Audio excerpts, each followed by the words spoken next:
pidió que Juan Carlos nos hablara del decreto del 1 de junio y que él nada más abarcara una parte de lo que se reformó en el Código Fiscal de la Federación. Yo voy a hablar de otra parte que también se reformó en ese mismo decreto del viernes pasado, el 1 de junio, en donde pues no nada más se modificó el 28 y el 29 del Código Fiscal, sino también se modificaron otros artículos, el 42, el 80 y, perdón, el 81, el 82, 83, 84, en materia de infracciones. También hubo algunas adiciones a los artículos 110, 111, que ya contemplan delitos fiscales, y un nuevo artículo, el 111 bis, en donde también hay contemplados de manera exclusiva delitos fiscales relacionados con el tema al que se dedicó mayormente Juan Carlos a platicarnos, que es el de los controles volumétricos.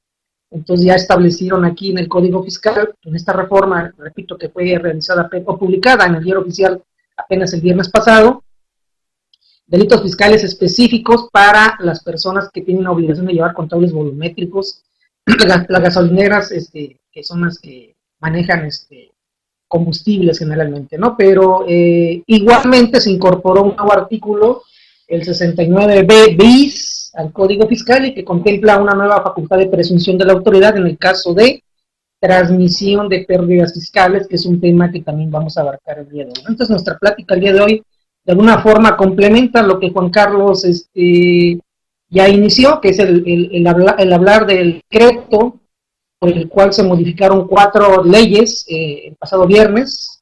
Se modificó el Código Fiscal de la Federación, se modificó la Ley Aduanera, se modificó el Código Penal Federal y se modificó también la Ley Federal para prevenir y sancionar los delitos cometidos en materia de hidrocarburos, ¿no? Entonces esas 4 legislaciones sufrieron modificaciones a través de este decreto, y las 4 legislaciones fueron modificadas con el objetivo de regular o de sancionar lo que ya mencionaba Juan Carlos, el comercio ilícito de combustibles que ha ido creciendo en nuestro país, pero también de alguna manera sancionar el cohecho, ¿no? También trata de hacerlo, ¿no?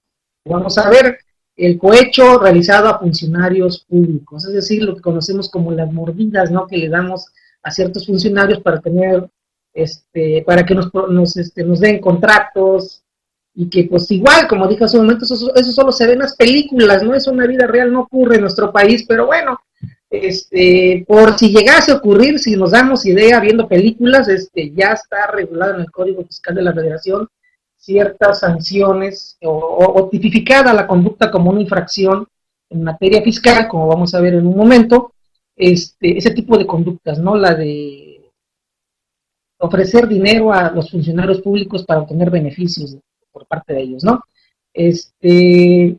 Entonces, va enfocado hacia eso, decía yo, al combate al comercio ilícito de combustibles, el cohecho, la transmisión de pérdidas fiscales, las conductas que según el SAT ha detectado, que muchas personas crean empresas con la finalidad de generar pérdidas y luego venden esas empresas con la finalidad de que otra persona aproveche esa pérdida fiscal que ya tiene la persona, ¿no? Entonces, eso es lo que también se trata de limitar a través de este nuevo artículo 69b bis, y que es una facultad de presunción, ¿no? Pero es una facultad de presunción en general. Es necesario que nosotros lo tengamos presente, que es lo que vamos a iniciar nuestra plática con ese tema, ¿no? El nuevo artículo 69b bis del Código Fiscal de la Federación, que repito, entró en vigor el día 2 de junio, o sea, apenas tiene unos pocos días que está en vigor. Fue publicado el decreto de reformas el 1 de junio, el viernes pasado, y que regula, repito, la práctica indebida de transmitir pérdidas fiscales, pero cuando esta situación se dio bajo ciertas situaciones en particular. Es decir, lo que debemos de entender y que nosotros es de que este artículo 69b bis del Código Fiscal no trata de limitar la generación de pérdidas fiscales, es decir, no controvierte el origen o el hecho de que una persona haya generado pérdidas fiscales y que luego esta misma las haya amortizado contra utilidades futuras. Eso no es lo que regula este artículo 69b bis. Lo que regula o lo que trata de prohibir es de que yo genere una pérdida fiscal, yo empresa A genere una pérdida fiscal bajo ciertas situaciones que vamos a ver a continuación, y que luego yo esa pérdida fiscal se la transmita a otra persona, que es la que va a aprovechar esas pérdidas fiscales.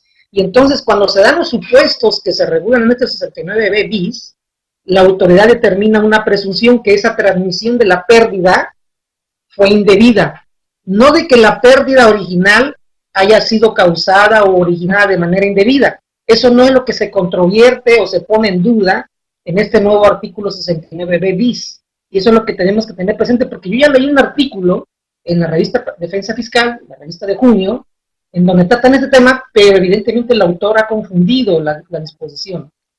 Si ustedes ya lo leyeron, se pueden ir con otra idea, y que no es lo que se publicó finalmente en el decreto respectivo, que incluso no estaba ni contemplado en iniciativa, porque si leemos la iniciativa de creación de esta reforma, vamos a ver que ahí en ningún momento se habla de tener la intención de cuestionar el origen de las pérdidas fiscales que un contribuyente X pudiera generar, sino que lo que se trata de impedir o que se cuestiona es el hecho de que se transmitan a otra persona, de que yo que ya generé una pérdida fiscal por mi operación, de pronto se la transmito a otra persona que es la que lo va a aprovechar, y yo ya no, yo me salgo del grupo, yo que ya la generé, desaparezco, por así decirlo, y el que la va a aprovechar va a ser otro. Eso es lo que se cuestiona, eso fue lo que desde la iniciativa fue lo que y se tuvo la intención de hacer con esta reforma. Jamás se tuvo la intención de cuestionar o de controvertir la pérdida fiscal que una persona genera y que luego es aprovechada por ella misma. Eso no está en controversia por este artículo 69 bis. Eso es lo primero que tenemos que tener presente. Porque evidentemente que con un afán, no sé si de mercadotecnia o de hacer escándalos, ya se está hablando de que es que la nueva facultad de la autoridad y que nos van a echar abajo todas las pérdidas que generemos, ya van a ser motivo de que la autoridad lo eche atrás de manera arbitraria. Y no es así. Repito, este artículo 69b bis solo va o es tendiente a cuestionar, a controvertir, a poner en duda el que se transmita la pérdida fiscal a otra persona, a los motivos que se tuvieron para que se transmitiera esa pérdida fiscal. Nada más, o sea, no el hecho de que yo genere pérdida. Si yo la genero bajo las condiciones que sean y yo mismo la aprovecho, eso no está en controversia o en duda por este artículo 69 bis. Repito, y quede claro, es solo cuando se transmite y cuando se transmita bajo ciertas situaciones. No cualquier transmisión de la pérdida fiscal a otra persona está sujeto al procedimiento de este nuevo artículo 69 bis, sino solamente las que se den bajo los supuestos exclusivos y específicos que se señalan en el mismo, y que son 6 de manera particular, en 6 fracciones se señalan 6 supuestos distintos, pero todos ellos derivados de esto que está aquí en esta lámina. Dice, cuando del análisis de la información con que cuenta la autoridad en sus bases de datos, identifique que el contribuyente que tenía el derecho a disminuir las pérdidas fiscales, las transmitió a otra persona como consecuencia de una reestructuración, como consecuencia de una decisión, como consecuencia de una fusión o como consecuencia de un cambio de accionistas. Y que derivado de alguno de estos 4 procedimientos o situaciones, el contribuyente que generó originalmente la pérdida fiscal abandonó el grupo al que pertenecía o desapareció derivado de la fusión, derivado de la escisión, derivado de la reestructuración correspondiente o incluso del cambio de accionistas. Una empresa genera una pérdida fiscal y los accionistas originales eran Hugo, Paco y Luis. De pronto hay un cambio de accionistas y ahora los van a aprovechar, aunque siga siendo el Patito S.A. la empresa, pero los accionistas ya no son Hugo, Paco y Luis, ya son A, B y C, y ellos son los que en realidad van a aprovechar esa pérdida fiscal que se generó cuando el accionista o los accionistas eran Hugo, Paco y Luis, porque la autoridad puede presumir que en realidad lo que hicimos fue vender esa pérdida fiscal que teníamos para que otra persona realice actividades y aproveche esa pérdida fiscal en su beneficio, ¿no? ¿Ok? Pero para ello debe darse el hecho de que el original, la persona que generó la pérdida, abandone el grupo como consecuencia de de alguna de estas cuatro situaciones, haya una reestructuración, una fusión, una decisión o un cambio de acción. Pero si no hay ninguna de estas situaciones, la transmisión que se haga de la pérdida fiscal a otra persona no podrá ser cuestionada por la autoridad en virtud de este nuevo artículo 69b bis, ¿ok? Solamente cuando se dé estas, el original abandone y luego la pérdida fiscal derive de alguna de las 6 situaciones que vamos a ver a continuación. Porque si la pérdida fiscal no se da por alguna de esas situaciones, entonces, aunque se haya transmitido la pérdida a otra persona como consecuencia de alguno de estos 4 actos corporativos, la reestructura, la decisión, la fusión, el cambio de accionistas, y que el original haya abandonado el grupo, aún así no se daría el supuesto para que la autoridad pueda aplicar esta facultad de presunción de que la transmisión indebida de las pérdidas, de que se hizo una transmisión indebida de las pérdidas fiscales. ¿De acuerdo? Entonces, esto es lo que tenemos que tener presente, de que se debe de dar, son casos muy específicos, esta facultad.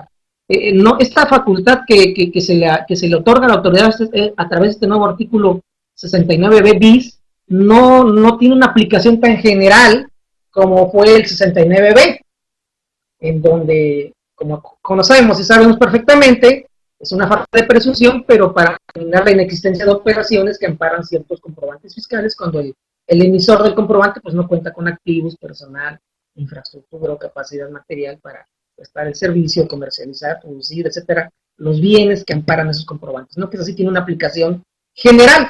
Este nuevo artículo está muy, en mi opinión, muy limitado, ¿no? A ciertos casos muy específicos, o sea, no nos va a aplicar a la mayoría de los contribuyentes porque, repito, no va encaminado a controvertir o a poner en duda la generación de pérdidas fiscales que genera un contribuyente cualquiera. Eso no está sujeto a presunción de que la pérdida fue indebida, ¿no? Eso no está así, ¿de acuerdo? O sea, si estuviera, entonces sí sería de aplicación general, pero es solamente para cuando se transmite. Recuerden que el artículo 57 de la ley del ICR empieza diciendo que el derecho a disminuir pérdidas fiscales pues es personal de quien la sufre, ¿no? Evidentemente, y de que no puede ser transmitido a otra persona, ni siquiera dice ahí como por fusión, ¿no?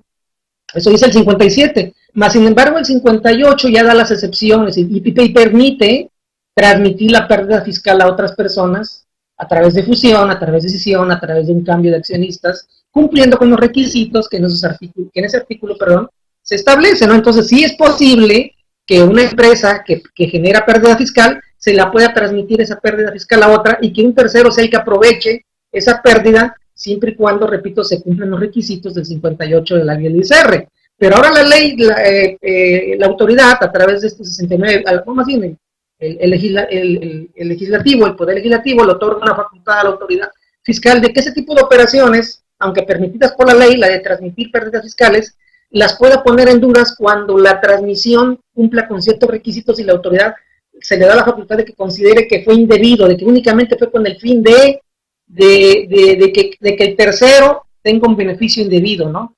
Y de que fue un concepto natural de los actos corporativos, esa transmisión de pérdidas fiscales, ¿no? Y por ello señala, repito, 6 casos en particular que vamos a ver a continuación. Recordando, bueno, también antes de eso, recordando que es un grupo, porque dice ahí, el requisito es de que la persona que generó la pérdida abandone el grupo. Y el nuevo 69b permite a que se entenderá por grupo lo que la ley del impuesto sobre la renta determine. Y en el artículo 24 de la ley del ICR, pues ahí nos señalan o nos aclaran que se va a entender por grupo, ¿no? Y ahí dice que grupo es un conjunto de sociedades cuyas acciones con derecho a voto y que representan, por supuesto, el capital social, sean propiedad directa o indirecta de personas en por lo menos el 51%, ¿no? Entonces, cuando una misma persona o un mismo grupo de personas poseen por lo menos el 51% de varias empresas, pues todas esas empresas forman un grupo, ¿no? Y cuando hay operaciones entre ellas, se puede dar el caso de que se generen pérdidas fiscales en una de ellas y que luego las empresas, esa pérdida fiscal se aproveche por otra del mismo grupo a través de una fusión, de una decisión o de las operaciones que se dan entre ellas, ¿no? De manera natural, ¿no? Entonces, es por eso que se trata de limitar este tipo de situaciones que la autoridad, según podemos ver también ahí en la iniciativa, habla de que en un lapso de 10 años, del 2007 al 2016, la autoridad ha notado que el monto de pérdidas fiscales que los contribuyentes declaran se ha incrementado en un 258%. Si mal no recuerdo es el porcentaje que manejan en la iniciativa, repito, en el periodo de 2007 a 2016, ¿no? Y de que el saldo de pérdidas fiscales por amortizar que los contribuyentes han declarado, pues también se ha incrementado en ese mismo periodo en un porcentaje del 180%, ¿no? Entonces, es un argumento, un fundamento que en mi opinión me resulta pues totalmente inocuo, no adecuado, como que para que con base en eso de que, oye, es que hemos visto la estadística, en los 10 años se han incrementado las pérdidas fiscales que declaran los contribuyentes y por ello hay que establecer ese tipo de situaciones, no se me hace adecuado porque debemos de recordar la situación económica, ¿no?, de los últimos años, ¿no? y que es lo, de que el generar una pérdida fiscal es lo natural, por decirlo así, derivado de la misma situación económica que ha habido el país en los últimos años, ¿no? Y que muchos sectores económicos han sido afectados mayormente que otros y que son los que están generando pérdidas fiscales en los últimos años y que por ello creo yo que se han incrementado, pero no porque se hayan provocado las pérdidas fiscales como parece dar a entender como parece darse a entender en la iniciativa, ¿no?, en donde dicen observado el incremento de pérdidas fiscales declaradas en los últimos 10 años, ¿no? Así como si que el contribuyente está haciendo cosas indebidas, ¿no? Las está provocando de manera artificial y por ello hay que establecer medidas, repito, no para controvertir la generación de la misma, sino el hecho de que se transmitan a otra persona que es la que la va a aprovechar, ¿no? Podríamos hablar de un comercio de pérdidas fiscales, ¿no? Así como en su momento se ha hablado del comercio, del tráfico de comprobantes fiscales y que se ha tratado de limitar a través del 69B, pues ahora se habla del comercio o del tráfico de empresas con pérdidas fiscales.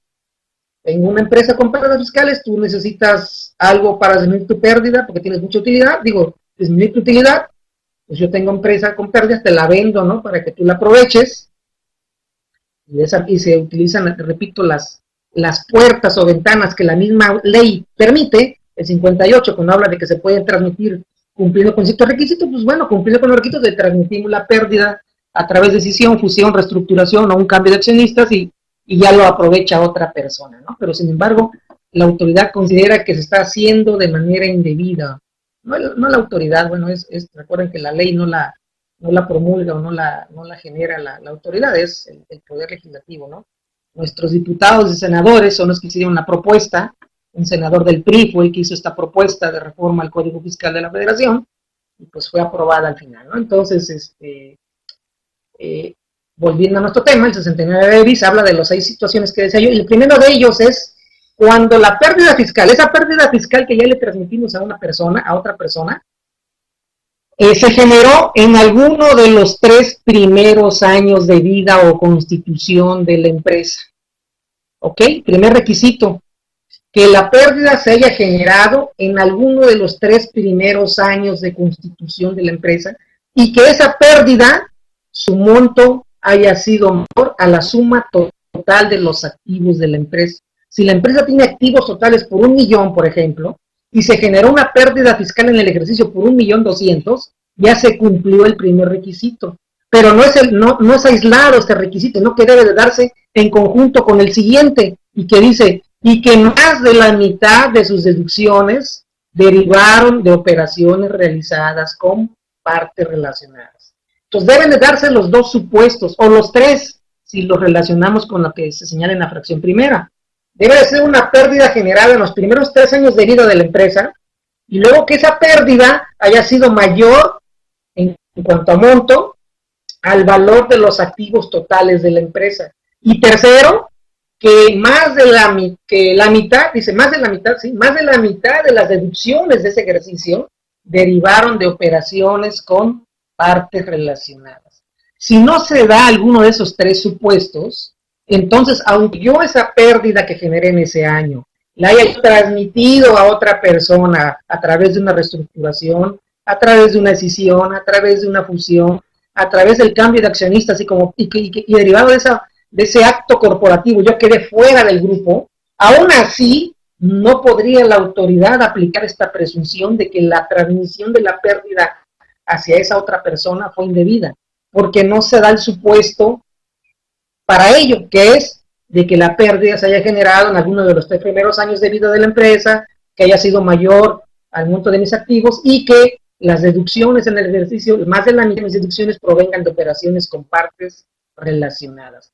Pudo haberse dado la pérdida en los primeros 3 años, pudo haber sido mayor que el monto de mis activos, pero si la mayor parte de mis deducciones no provinieron de operaciones con partes independientes, entonces ya se rompe el supuesto y entonces no procedería la presunción por parte de la autoridad de que esa transmisión de la pérdida a otra persona fue indebida, ¿ok?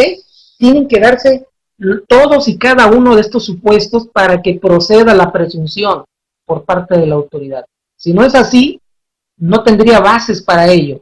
Segundo supuesto, ese es uno, son 6, ya les dije. El segundo supuesto es que la pérdida ocurra con posterioridad a los 3 primeros años de vida de la empresa. Ocurre en el 4º, en el 5º año ya de constituida la empresa. Pero que derive esa pérdida de que más de la mitad de las deducciones del ejercicio son resultado de operaciones con partes relacionadas, mismo supuesto que el anterior. Pero que las mismas, o sea, que esas deducciones se hubieran incrementado en más de un 50% respecto de las incurridas en el ejercicio inmediato anterior. Entonces, igual, tienen que darse los 3 supuestos. Debe ser una pérdida generada en un ejercicio después de los 3 primeros años de vida de la empresa. Deben de haberse generado deducciones, por más de la mitad de mis deducciones deben de provenir de operaciones con partes relacionadas, y luego esas deducciones deben de ser mayores en más de un 50% respecto de las que realicé también partes relacionadas en el ejercicio inmediato anterior. Por lo tanto, si no se da uno de ellos, insisto, no podría generarse la presunción de que esa transmisión de la pérdida fue indebida por parte de la autoridad, ¿no? Simplemente porque no se han dado todos los supuestos. Se pudo haber dado en el 5º año la pérdida, más de la mitad de mis deducciones provinieron de operaciones con partes relacionadas, pero ese monto no fue superior en más de un 50% respecto de las deducciones que yo en el año anterior al de la pérdida, yo apliqué derivado de operaciones con partes relacionadas, ¿no? Entonces no se dan supuestos, no hay manera de que la autoridad pueda presumir la transmisión indebida de esas pérdidas fiscales, ¿ok? Tercer supuesto, cuando se disminuya en más de un 50% la capacidad material para llevar a cabo su actividad preponderante, y dice, en ejercicios posteriores a aquel en el que se declaró la pérdida fiscal, como consecuencia de la transmisión de la totalidad o parte de sus activos a través de una reestructuración, escisión o fusión de sociedades, o bien porque dichos activos se hubieran enajenado a partes relacionadas. Entonces, lo que este tercer supuesto regula es cuando en un ejercicio, yo genero una pérdida fiscal en un ejercicio, y en el ejercicio siguiente a la generación de esa pérdida fiscal, mi capacidad para llevar a cabo mi actividad preponderante se ve reducida en más de un 50%. ¿Pero por qué se ve reducida esa capacidad? Pues porque me desdice de mis activos. Sea porque a través de una escisión, de una fusión o de una reestructuración se transmitieron a otras personas mis activos, o bien porque enajené esos activos a otra parte relacionada. ¿De acuerdo? Y entonces la autoridad, ¿cuál es el criterio? ¿Por qué la autoridad considera que en esta transmisión de pérdidas puede haber indebida? Pues porque considera que si esto ocurre, que si yo en un año genero pérdidas y luego al siguiente me deshago de mis activos con las que yo realizaba mi actividad preponderante y me deshago vendiéndoselo a otra parte relacionada, o sea, a otra empresa que es también del mismo grupo, o porque hago una escisión y una fusión y ahí se transmiten los activos a las nuevas empresas que nacen como consecuencia de esos actos, piensa que a lo mejor esa pérdida fiscal que se generó en el año fue artificial, fue provocada únicamente para que luego esa pérdida fiscal fuera aprovechada por otra empresa del grupo. Recuerden que mientras la empresa que genera la pérdida fiscal, ella misma la aproveche, no hay aplicación de este 69B bis. Recuerden eso, ¿no? Mientras yo genere pérdida fiscal, sea el motivo que sea, pudo haber sido el caso este, ¿no? Yo soy parte de un grupo, más de la mitad de mis deducciones provienen de operaciones con partes relacionadas, la pérdida fue mayor que el monto de mis activos, pero mientras esa pérdida la disminuya única y exclusivamente la persona que la generó, no aplica el 69B bis. El 69B bis aplica cuando esa persona que generó la pérdida se la transmite a otra. Ahí es cuando dice la autoridad, caray, a ver, estás transmitiendo la pérdida, vamos a ver si eso es indebido o no. Y ojo también, esta presunción no va encaminada a que la autoridad desconozca la transmisión. O sea, no es que determine la existencia de esa operación de transmisión de pérdida. Lo que la autoridad determina es que la transmisión fue indebida. Eso es distinto, ¿eh? No desconoce la operación, no dice es inexistente esa operación de transmisión. Determina, confirma, dice, ok, confirmo que tú se la traspasaste a otra persona, pero determino que es indebido, que esa transmisión fue indebida, no que no existió. Esa es una diferencia en relación al 69B, en donde ya sí desconoce, determina que no existió la operación. Aquí no es así, aquí simplemente determina, confirma que la operación se llevó a cabo, le da validez y dice sí, se llevó a cabo esa transmisión o la fusión, la decisión, la reestructuración, el cambio de accionistas, se llevó a cabo, nada más que fue indebido. Fue realizado con objetivos para perjudicar al fisco, con objetivos de que ese otro aproveche esa pérdida de manera indebida, o sea, no le corresponde a él. El que la debió haber aprovechado se la generó, él es el que la debió haber disminuido, ¿de acuerdo? Entonces, es muy importante esta distinción porque he notado que algunos han confundido esta disposición, repito, si ustedes leen ese artículo en la revista Defensa Fiscal, se interpreta el 69 de manera indebida, el 69B bis, perdón, de manera indebida, ¿no? Porque ahí habla de que ya la autoridad te va a echar abajo tus pérdidas fiscales. Y no es así. Si tú las aprovechas, no hay problema, no tiene aplicación el 69B bis para el que genera y él mismo disminuye las pérdidas fiscales, no aplica el 69B bis.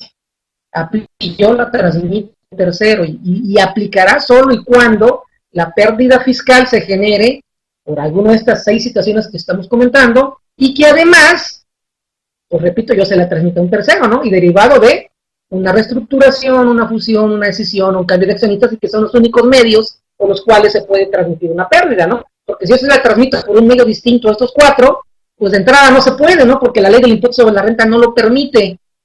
Los únicos medios permitidos por la ley son estos 4. Entonces, cuando yo lo hago a través de estos medios, es cuando la autoridad dice es indebido. Es real la transmisión, no lo desconozco, no digo que fue inexistente, pero fue indebida la transmisión, ¿ok?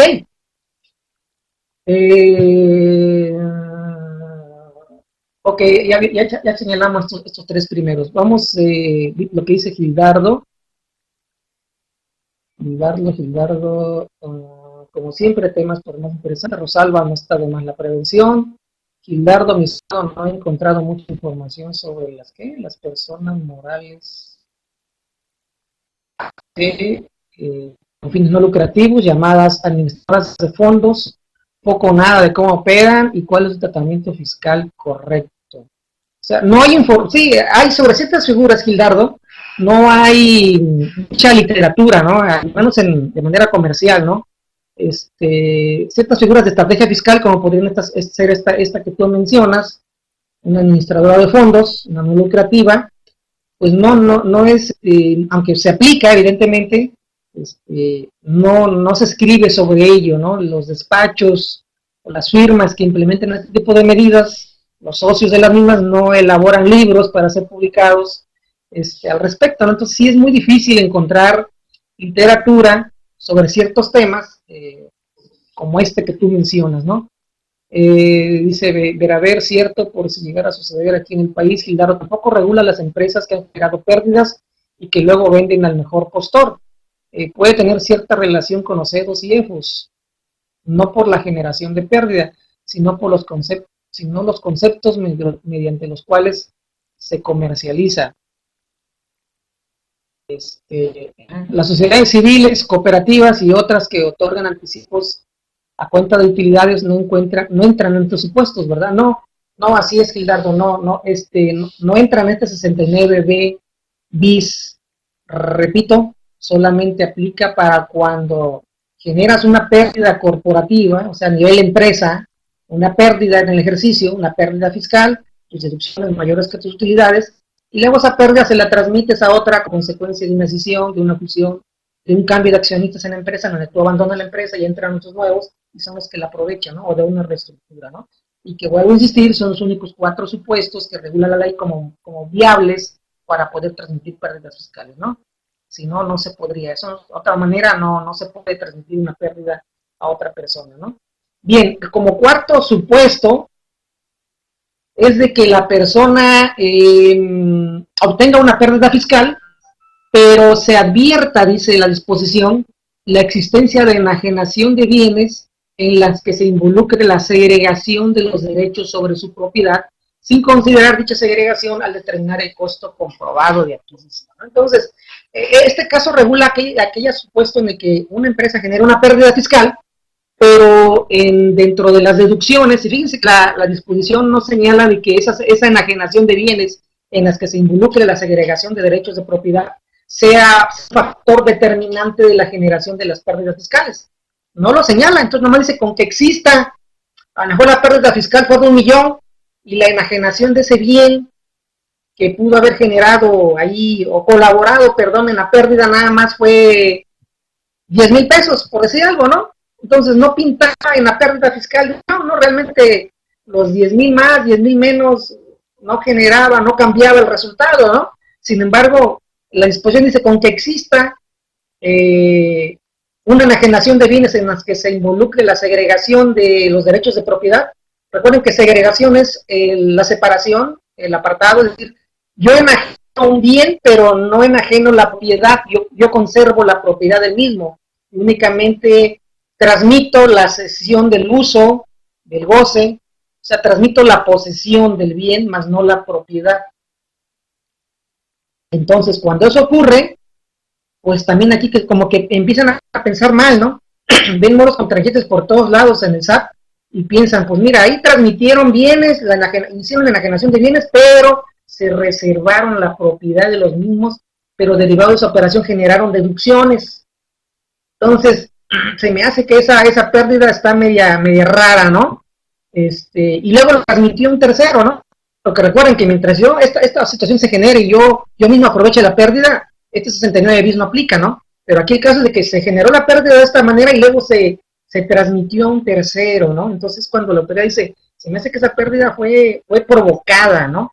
Porque los bienes que se enajenaron, pero se conservó el derecho de la propiedad.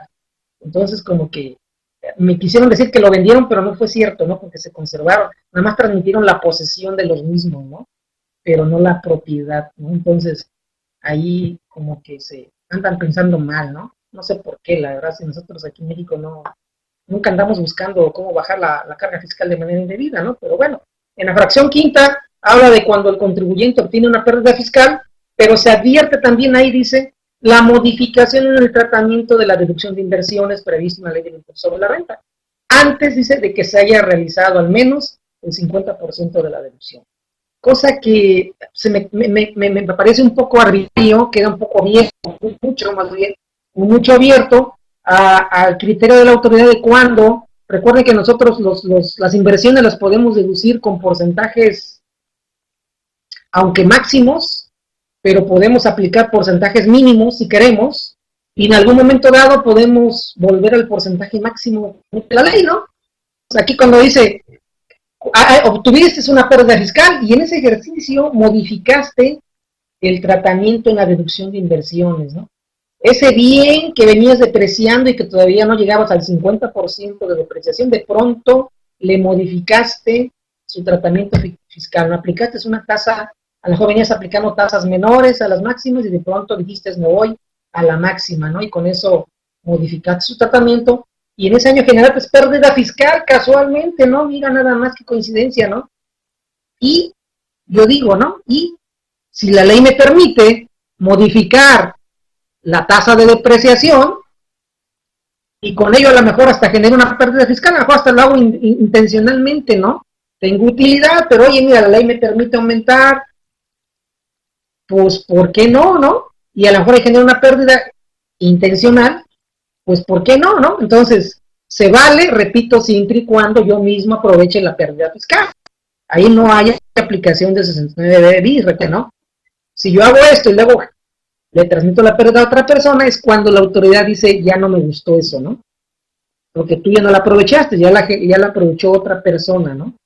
Y por último, la última fracción, la fracción sexta, el 69 bis, pues dice que cuando el contribuyente obtenga pérdidas fiscales y se adviertan deducciones, o sea, en ese ejercicio en el que se generó pérdidas fiscales, se adviertan deducciones cuya contraprestación está amparada con la suscripción de títulos de crédito y la obligación adquirida a través del título de crédito, pues se extinga de una forma de pago distinta a las previstas para efectos de las deducciones en la ley del impuesto sobre la renta. Es decir, nunca se pagó, nunca hubo una salida de dinero para soportar esa deducción, sino que la soportamos a través de las otras formas de extinción de la obligación de pago que se contemplan en la legislación en nuestro país, ¿no? Compensación, hicimos una innovación,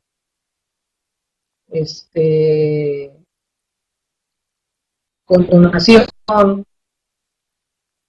sea, nunca hubo salida de dinero, sino que se extinguió la obligación por alguna de las otras medios de extinción de obligaciones que se regulan en nuestro derecho nacional, ¿no? Entonces, si así ocurrió y luego transmitimos esa pérdida a otra persona, la autoridad dice es indebida, ¿no?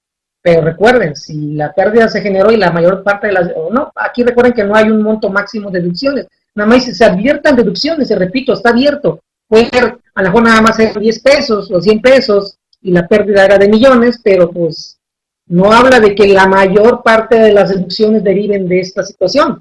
Nada más dice que se advierta que ocurrió, que se presentó en el ejercicio esta situación, ¿no? De que hubo contradeducciones que no están amparadas con el efectivo, con el cheque, con la transferencia, sino con se liquidaron, se pagaron por otros medios, ¿no?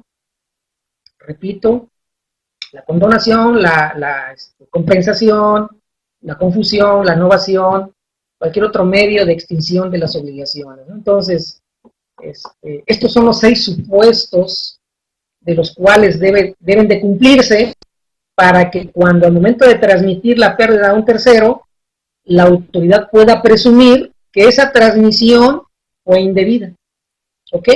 Si no se cumple ninguno de estos 6, repito, aunque hayamos hecho la transmisión de la pérdida a otra persona, no podría la autoridad presumir que fue indebida esa transmisión. Y estos 6 supuestos son cerrados, esto es una presunción legal. Recuerden que ya en una sesión anterior hablamos de las presunciones legales y humanas, ¿no? Y que en el caso de las presunciones, el hecho base, o sea, el hecho del cual debe partir la autoridad para poder presumir, para poder concluir que en este caso la transmisión fue, pues son que en la ley se señalan. No puede tomar como base otro supuesto diferente a los que están aquí en la ley, ¿no? Entonces solamente estos 6, y deben de cumplirse todos y cada uno de ellos. Bueno, recuerden que son seis supuestos distintos, ¿no? No son que se deben de cumplir los 6, todos y cada uno de los 6, sino alguno de ellos, ¿no? Pero debe de cumplirse alguno de ellos para que entonces la autoridad pueda presumir la indebida transmisión de las pérdidas fiscales. Si no es así, no tendría base para hacer la presunción, ¿no? ¿Cuál es el procedimiento que debe de seguir la autoridad una vez que detecta? Recuerden que la disposición señala que cuando la autoridad detecte en su base de datos, pues esta facultad va a tener su origen en la información que nosotros estamos proporcionando a la autoridad. No va a tener su origen en sus facultades de comprobación, sino en su base de datos.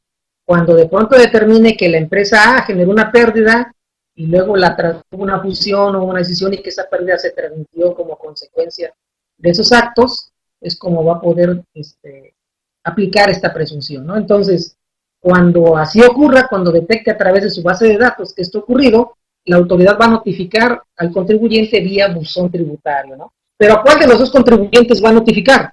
¿Al que generó la pérdida y la transmitió o al que recibió la pérdida fiscal? El que la aprovechó al final. Va a notificar al que la generó, al que generó la pérdida fiscal y que era el que tenía el derecho de disminuirla, a él, no al que la recibió y que la aprovechó al final, sino va a notificarle al que la generó. A él le va a notificar vía buzón tributario y le va a dar un plazo de 20 días para desvirtuar la presunción, ¿no?, de que la transmisión de esa pérdida que hizo a otra persona fue indebida. Y en ese lapso de 20 días el contribuyente va a poder aportar pruebas y alegar lo que a su derecho convenga, ¿no?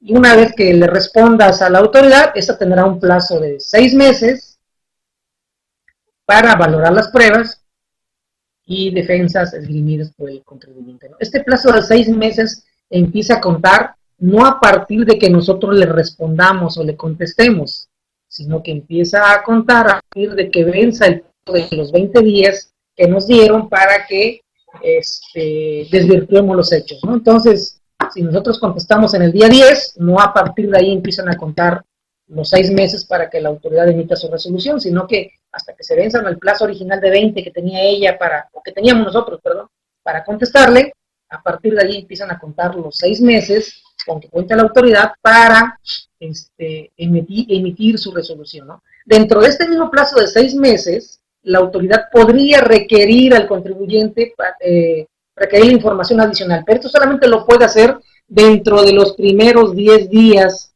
de ese plazo de 6 meses, ¿no?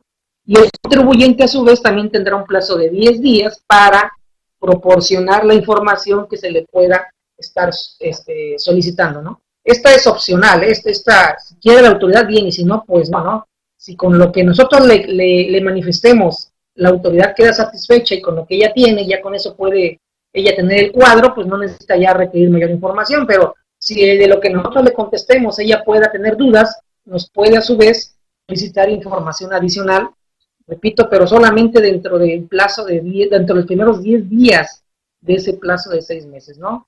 Después de los 10 días ya no puede solicitar la autoridad ninguna información adicional.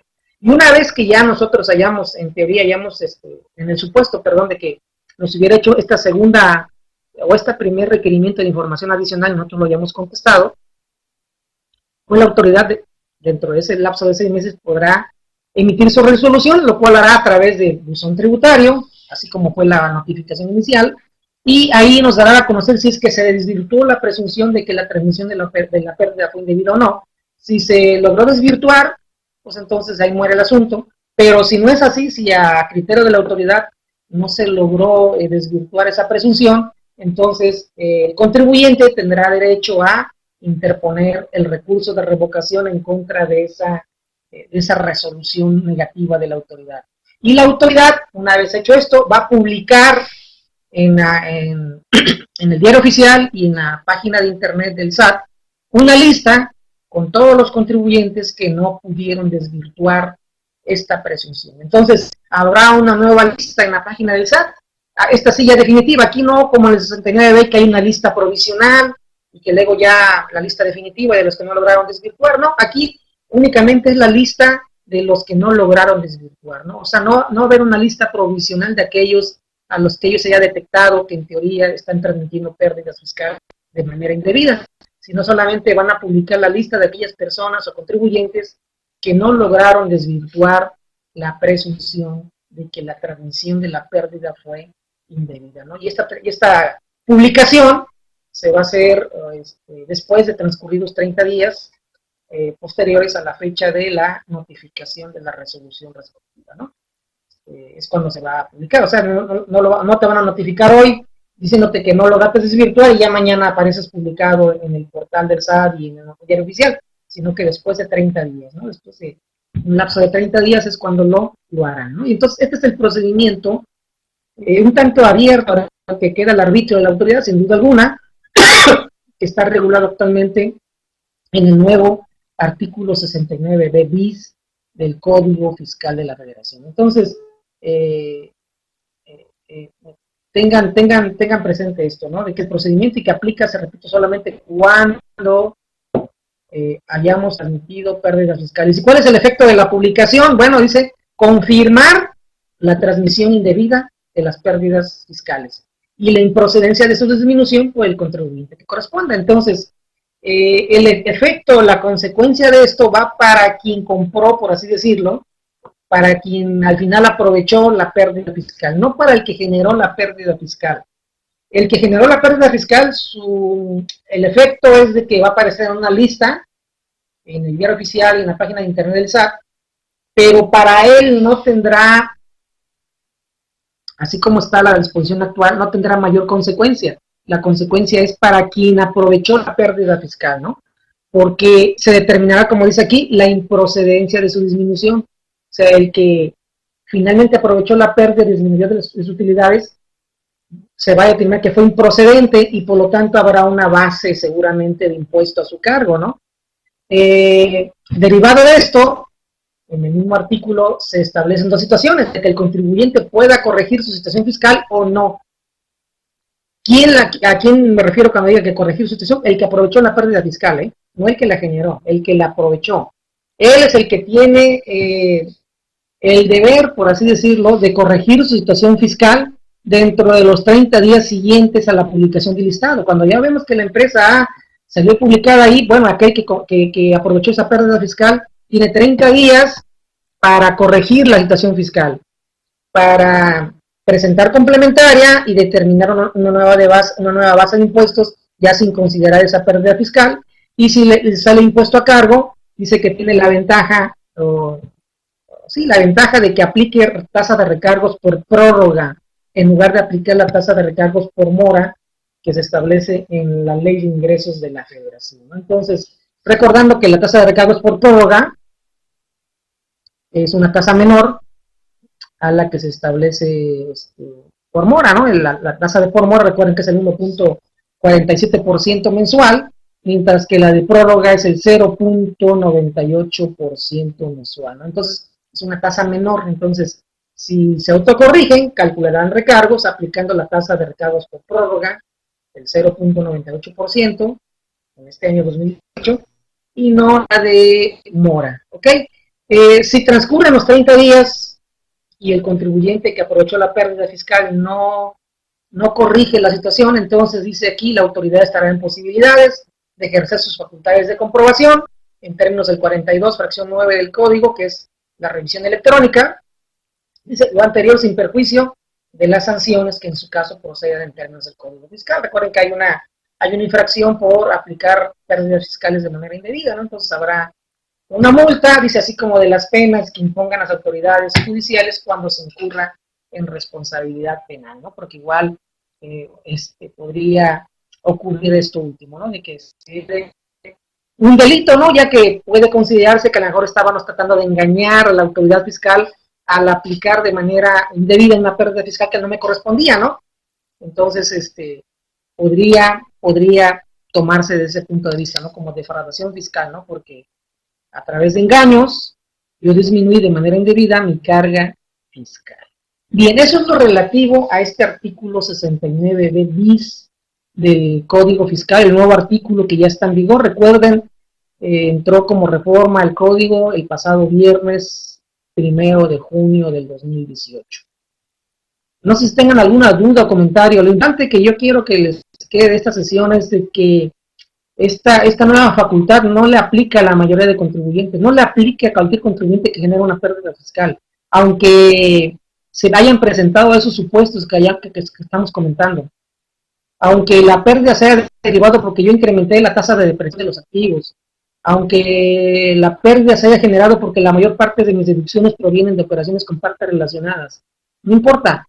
Si yo no transmití la pérdida, o sea, si la pérdida la aproveché yo mismo, no tiene aplicación el 69b bis.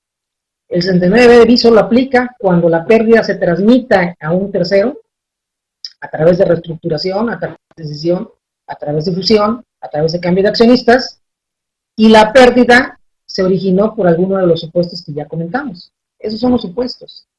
Y eso es lo que quiero que ustedes entiendan para que no se vayan con la finta de que Esta es una facultad en la que a cualquiera que le genere una pérdida, a quien ya le van a estar molestando el SAT. No es así, es solamente en este caso en particular y que, repito, es muy, como dije, muy particular, muy específica y que no va a tener repercusión en la mayoría de contribuyentes, ¿no?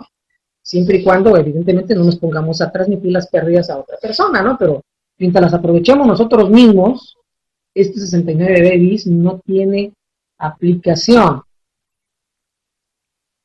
Ok. Si no hay más comentarios y dudas al respecto, vamos a ver la fracción décima del 42, que es una nueva fracción, una nueva facultad. Recuerden que el artículo 42 del Código Fiscal regula las facultades de comprobación de la autoridad y en 9 fracciones hasta el 31 de mayo, a partir de ya de este mes, ya hay una nueva fracción, la 10, una nueva facultad que es practicar visitas domiciliarias a los contribuyentes, pero con una finalidad en particular. Porque eso de practicar visitas domiciliarias a contribuyentes, pues ya existía, ¿no? Ya las auditorías directas sabemos que es una visita domiciliaria que tiene una finalidad, ¿no? Pero esta en particular tiene la finalidad de verificar únicamente el número de operaciones que deban ser registradas como ingresos y en su caso el valor de los actos o actividades, ¿no? Para efectos del IVA, el monto de cada una de estas operaciones, así como la fecha y hora en que se realizaron durante el periodo de tiempo que dure la verificación.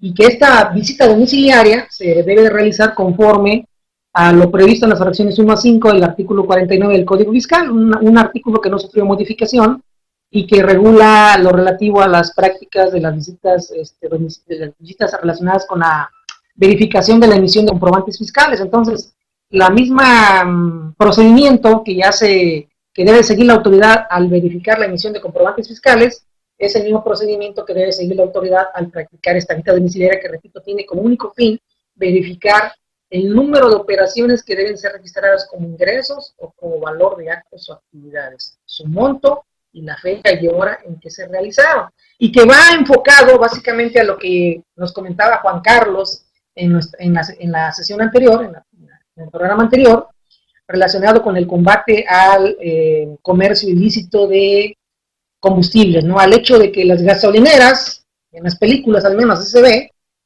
compran combustible robado, ¿no? Entonces, por eso esta facultad, ahora el SAT va a poder llegar a las gasolineras y verificar el número de operaciones que deben ser registradas como ingresos y en su caso como valor de actos o actividades, el monto de esas operaciones y la fecha y la hora en que se realizaron durante un periodo, ¿no? El periodo que dure la verificación, ¿no? Entonces, y que está abierto, no dice aquí que por un día, por 2 días, es el tiempo que determine la autoridad en cada caso en particular, ¿no? Pero que, repito, esta facultad nueva, contemplar esta fracción 10 del 42, va enfocado a esos, porque obviamente las gasolineras al comprar combustible robado, pues obviamente es ese tipo de, cuando vendían ese combustible, pues obvio que no lo declaraba, ¿no? Porque pues nunca había entrado a su contabilidad esa compra de ese combustible. Entonces, para poder verificar la autoridad que se están declarando adecuadamente los ingresos por parte de estos contribuyentes, establecen esta nueva facultad, ¿no? De que pueden llegar y verificar el número de operaciones, el monto, la fecha y la hora, y en base a esto determinar los ingresos que deben de tener este tipo de contribuyentes, ¿no? Incluso, como parte de esta nueva facultad de la autoridad, se adicionó el artículo, bueno, aquí el 49, nada más se los puse como referencia, pero repito, no tuvo modificación, ¿no? Se adicionó, decía yo, la fracción sexta al artículo 56 del Código Fiscal de la Federación. Recuerden que el 56 regula los procedimientos por los cuales la autoridad podría estimar estimar los ingresos o el valor de actos o actividades para fines fiscales, ¿no? Entonces se estableció como un nuevo procedimiento que se sumaría el monto diario que representen durante el periodo verificado y se divide entre el número de 10 verificados para el caso de la revisión o verificación que se hizo conforme a la fracción 10, ¿no? En donde ellos estuvieron ahí y verificaron el número de operaciones por los cuales se deben de declarar ingresos, el monto de ellos y la fecha y hora en que se generaron, ¿no? Entonces, en base a esto, les van a estimar los ingresos a las gasolineras, pues es un procedimiento, es sumo el monto diario de operaciones que representan ingresos o valor de actos actividades en un día, o en un periodo, perdón, y lo divido entre el número de días en que verifiqué. A lo mejor estuve 3 días, una semana, lo divido, saco un promedio diario, y luego lo multiplico por el número de días que comprende el periodo o ejercicio que se está revisando, y con eso se estima el valor total de ingresos o de valor de actos o actividades que debió haber declarado esa persona o ese contribuyente en particular. ¿Ok? Entonces, eso también es nuevo, este procedimiento para determinar de manera presuntiva los ingresos o actos, y que repito, aunque no especifica que es para gasolineras, no ha enfocado a ellas, ¿no? Entonces, pero que se podría aplicar a cualquier otro tipo de contribuyente que bien distribuya algún otro tipo de bien. Estas dos, la fracción 10 del 42 y la fracción sexta del 56 que se relaciona, ¿no?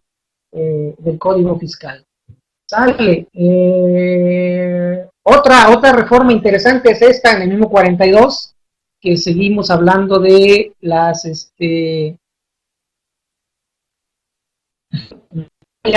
aquí, esa reforma del 42X aplica, fracción décima, perdón, aplica para todos los contribuyentes o solo para las gasolineras. Como ya dije, Gloria, está pensada o fue creada pensando en los gasolineros, pero como señalé también hace un momento, podría ser aplicado a cualquier otro tipo de contribuyentes, ¿no? Que distribuyan algún otro tipo de productos, ¿no? Ya que no se especifica en la fracción 10 de que únicamente vaya dirigido a cierto tipo de contribuyentes. Entonces, es para cualquier tipo de contribuyente, repito, aunque fue creado pensando en eso, ¿no? En combatir la evasión fiscal que se da en las gasolineras y todas las demás personas que distribuyen y enajenan combustible, ¿no? Para ellos fue creada, ¿no? Pensaba en esa, ¿no? Pero en realidad, como vemos ahí el texto, no aclara o no precisa que únicamente para ellas, entonces podría ser aplicado para cualquier tipo de contribuyentes en su momento. ¿Ok, Gloria? Decía yo en este 42, hasta antes de esta reforma al código, cuando la autoridad revisaba un ejercicio y en ese ejercicio nosotros amortizábamos pérdidas fiscales o bien compensábamos un saldo a favor, la autoridad estaba facultada para pedirnos la documentación comprobatoria del origen de esa pérdida fiscal o de ese saldo a favor que estábamos compensando, perdón. Y sin importar la antigüedad del mismo, pudiéramos estar aplicando una pérdida fiscal de hace 9 años y aún así no podíamos alegar es que ya caducó tu facultad para que yo te pueda mostrar esa documentación, ¿no? Porque nada más me puede revisar 5 años para atrás, ¿no? El artículo 40 señalaba que en eso en particular, cuando se amortizaban pérdidas o se compensaban saldos a favor, estábamos obligados a presentar la documentación comprobatoria con el que se acreditara el origen y procedencia de esos conceptos, ¿no? De la pérdida o del saldo a favor que estábamos compensando, ¿no? Pero eran los únicos dos conceptos, ¿no? Entonces nosotros luego acreditábamos saldos a favor del año de la cacala, de hace 10 años, ahí le poníamos acreditamiento, o poníamos que estábamos compensando no un saldo a favor, sino un pago de lo indebido.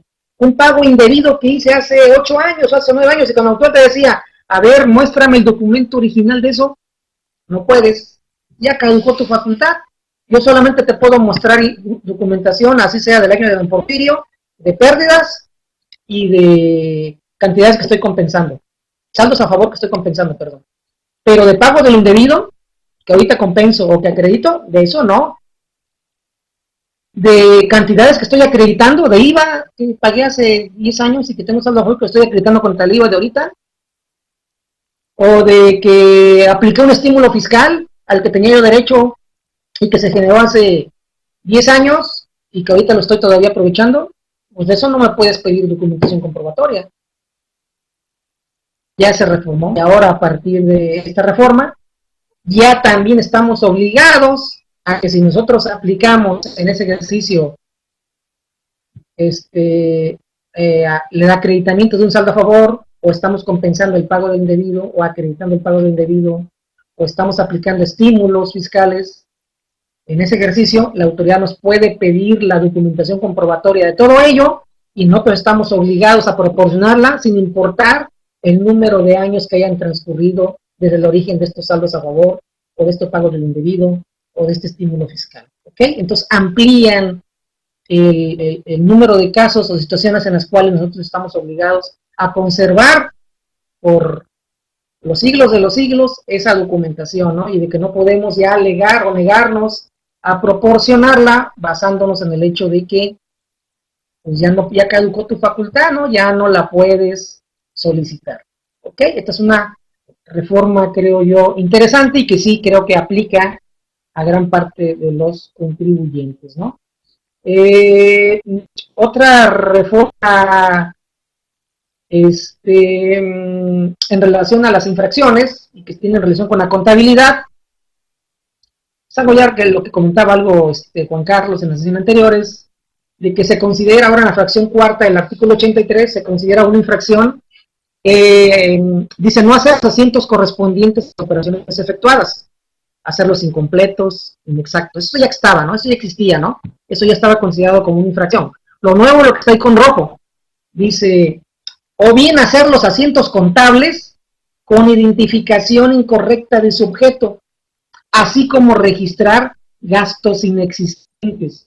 Esto va orientado a sancionar el cohecho, lo que yo les platicaba hace un rato, que era también un motivo de la reforma al Código Fiscal y a las 4 leyes que se reformaron el 1 de junio, ¿no? Que tenían como objetivo también de alguna forma tratar de inhibir el cohecho, ¿no? Las mordidas que le damos a los denarios, ¿no? Entonces, ahora dice, es una sanción que tiene una multa que va de 330 pesos hasta 6,070 pesos, según la fracción tercera del 84, el hacer asientos contables en donde se haga una identificación incorrecta de su objeto o bien registrar gastos inexistentes.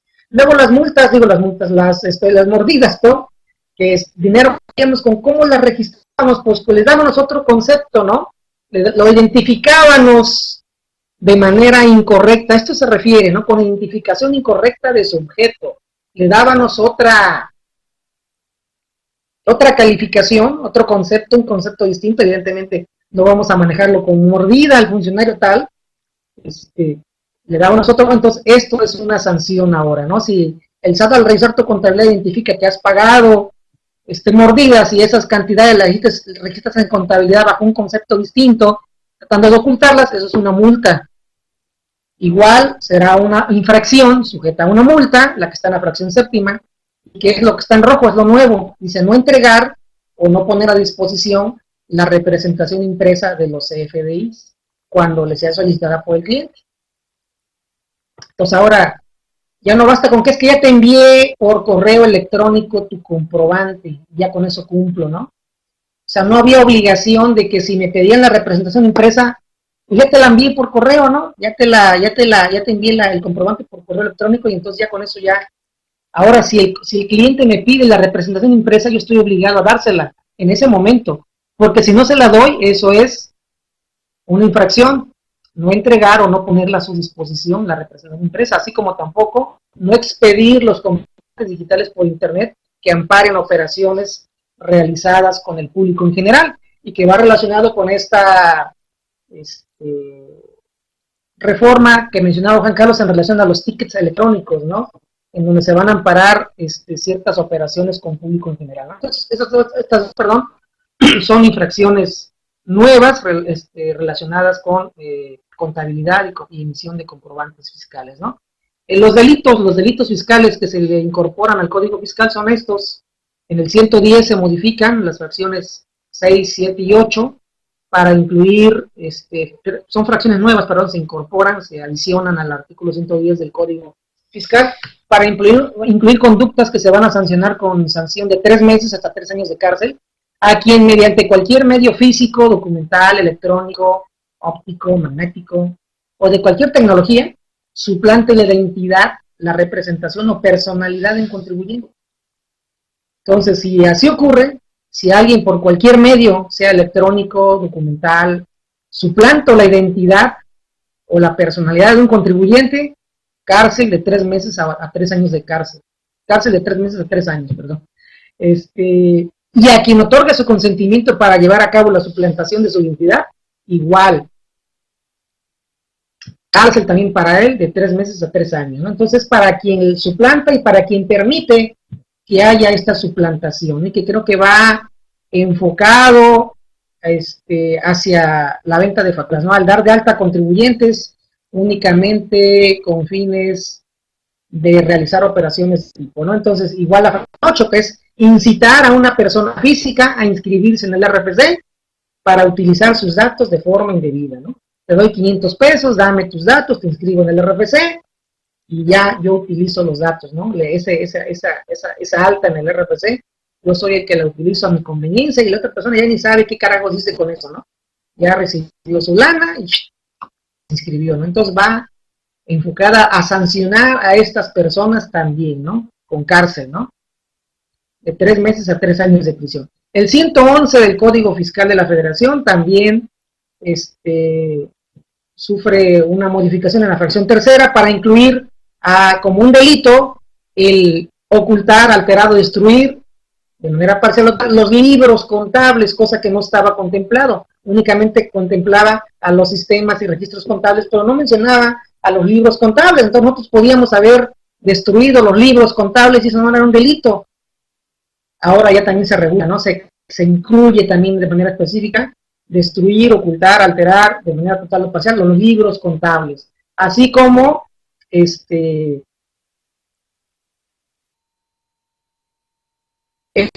también el no tener, el no contar con los libros, los sistemas o registros contables, está obligado a ello, ¿no? Es el otro situación que se incorpora como un delito, ¿no?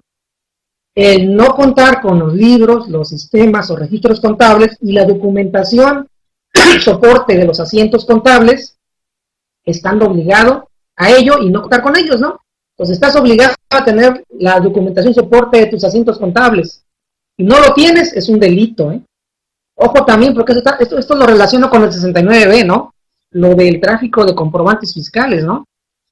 Si la autoridad determina que mi factura no es suficiente para soportar la operación, o sea, el asiento que hay registrado en contabilidad, la operación que está registrada contablemente, y que según ella para soportar debo de tener otro tipo de documentos, si no cuento con ellos, están obligados porque la legislación obliga a tener el soporte de mis registros contables, eso podría ser un delito que me puede llevar a la cárcel de 3 meses a 3 años, ¿eh?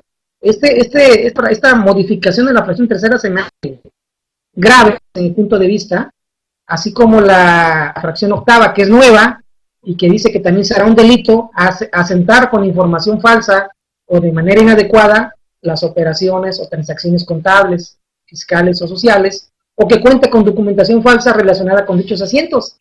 Entonces, aguas con el maquillaje de estados financieros, ¿eh? Porque ahora eso es un delito fiscal, asentar información falsa o de manera inadecuada. O sea, puede ser real la operación, pero lo hiciste de manera inadecuada. Registraste de manera indebida tus operaciones para generar una cierta información que no es la real. O que cuente con documentación falsa relacionada con dichos asientos, ¿no? Entonces, el maquillaje de estados financieros, el maquillaje de la contabilidad en general, es un delito. Antes no lo era. Es un delito fiscal sancionable de 3 meses a 3 años de prisión. Y ya por último, en esta sesión nada más este nuevo artículo 111 bis, que aún no entra en vigor, ya que según el segundo transitorio de este decreto de reforma, entrará en vigor a los 30 días de la publicación del decreto en el diario oficial. Entonces, para el mes de julio, es cuando va a entrar este nuevo artículo 111 bis y que contempla de manera específica delitos fiscales relacionados con los controles volumétricos a que están obligados a llevar las gasolineras y demás personas que enajenen, comercialicen, fabriquen, procesen, distribuyan, etcétera, los petrolíferos y demás, ¿no? Entonces, sanción de 3 a 8 años de prisión a quien no mantenga los controles volumétricos, a quien carezca, altere, inutilice o destruya los equipos y programas informáticos destinados a llevar estos controles volumétricos, o bien a quien realice, permita o entregue a la autoridad registros falsos que induzcan al error, incompletos o inexactos en los controles volumétricos, ¿no? Todas estas situaciones ya tipificadas como un delito, sancionadas con cárcel de 3 a 8 años de prisión. Y esto es lo que contempla en esta materia las reformas al Código Fiscal de la Federación, de las que hemos estado hablando, ¿no? No sé si tengan alguna pregunta o duda sobre esto, pero si no es así, sería todo por mi parte. Recuerden que cualquier duda que luego les pueda surgir, ese es mi correo, el que está ahí, de regalado@hotmail.com. Con gusto podría yo ampliarles la duda, si es que luego la pudieran tener más adelante, ¿no? Rosalba por aquí dice, contador, las gasolineras, es Mari, ¿no? No sé, bueno, en la gasolinera tengo un caso parecido, es nuevo cliente, es una inmobiliaria que desde su creación solo ha tenido egresos y por ende trae pérdida. Los dueños quieren fusionarla. Ok, es Rosalba. Nada más, dice, Rosalba nos platica un caso, ¿no? Que ella tiene, es una inmobiliaria que no ha tenido ingresos, solamente egresos, y tiene pérdidas, y los dueños quieren fusionar esa empresa, y supongo que a través de esa fusión piensan transmitir la pérdida fiscal a la nueva empresa que nazca como consecuencia de acto. Rosalba, nada más hay que vigilar que la pérdida fiscal no se haya generado por alguna de las situaciones que ya comentamos. Si la pérdida fiscal no se genera por alguna de las 6 situaciones que hemos platicado, no importa que tú te la transmitas a otra persona. O sea, no habría aplicación del 69B bis, no habría manera de que la autoridad pueda presumir que esa transmisión fue indebida si es que la pérdida fiscal que se generó no se encuadró en alguna de las 6 situaciones que acabamos de comentar. Si encuadra en alguna de las 6 situaciones que hemos platicado y que las 3 primeras son operaciones compactas relacionadas, y que por lo que quiero entender en tu caso no es así, no hay operaciones compactas relacionadas, o si las hay, no sé, tienes que checarlo, pues las primeras 3 situaciones están relacionadas con partes relacionadas. Luego las 2 siguientes están relacionadas con operaciones en las que cambiamos, están con los bienes, ¿no? Enajenamos los activos de la empresa, o bien aplicamos tasas de depreciación superiores a las que veníamos aplicando. Y la última situación es cuando en el ejercicio en que se generó la pérdida, hubo deducciones amparadas o soportadas su erogación, no con pago, sino con a través de los medios de extinción de obligaciones que contempla nuestro derecho nacional. Entonces, repito, son situaciones muy particulares, muy específicas, no tan comunes. Entonces, habría que ver, Rosalba, si en tu caso la pérdida se generó por alguna de estas 6 situaciones. Si no se generó así, entonces no hay problema, Rosalba, se puede transmitir y la pérdida, esa operación, esa transmisión no podría ser considerada como indebida por parte de la autoridad. Héctor Rosalba, no, el mensaje es que la inmobiliaria, el mensaje es de la inmobiliaria nada más, con otra razón social que ya tendrá ventas de casas, con otra, ya tendrá venta de casas y quiere aprovechar las pérdidas de la razón social. Ahora, con base a esta reforma, estaría cayendo en la presunción. No, te repito, siempre y cuando no se genere, la pérdida no tenga su origen en alguna de las 6 situaciones, entonces no importa que tú ahora, la inmobiliaria, a través de la función, pérdida la aproveche otra empresa, no hay problema, repito, si es que el origen de la pérdida no se dio por alguna de las 6 situaciones que ya hemos comentado. No hay parte relacionada, nada de eso, todas las erogaciones han sido pagadas efectivamente. Ok, Rosalba, entonces si no estás en alguno de los 6 supuestos, no aplica la presunción, Rosalba. Recuerden, siempre debemos de partir de esos 6 supuestos para que la autoridad pueda presumir la transmisión indebida de la pérdida. Mientras no es así, no aplica el 69B, okay, 69B bis, ¿ok? No, de nada, Rosalba. Me mantengo a sus órdenes para cualquier duda sobre esto y cualquier otro tema en ese correo que he regalado Hotmail. Y en todo caso, pues en la siguiente sesión, ¿no? Si Dios quiere y nos da vida y salud, pues por aquí estaremos todos los miércoles de 1 a 2 en estas sesiones, ¿no? Gracias a todos. Muchas gracias de verdad por estar aquí con nosotros en esta ocasión y nos veríamos las semanas siguientes si Dios quiere. Gracias, hasta luego.